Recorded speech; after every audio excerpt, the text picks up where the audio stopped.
Okay, hello everyone. Here I want to provide a tutorial on how to change font size on Infinix GT20 Pro 5G device. Well, changing the font size enables you to personalize your device by selecting a text size that suits your preferences.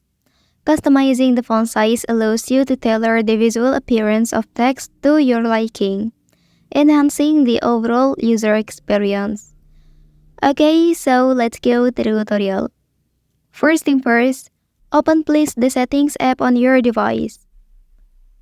Okay, so here, enter the display and brightness menu. After that, please scroll down to find the font size option and tap to open it. So, in this menu, you can adjust the font size by sliding the slider to the right or left. Moving it to the left decreases the font size, while moving it to the right increases the font size. Okay, this customization allows you to personalize the text size to suit your visual preferences and improve readability on your device.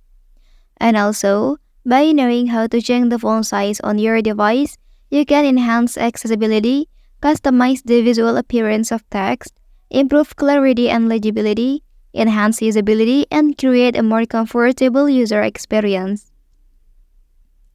Okay, that's the tutorial on how to change font size on Infinix GT20 Pro 5G device. If you are helped by this video, don't forget to like and subscribe to get other information from this channel. Thank you.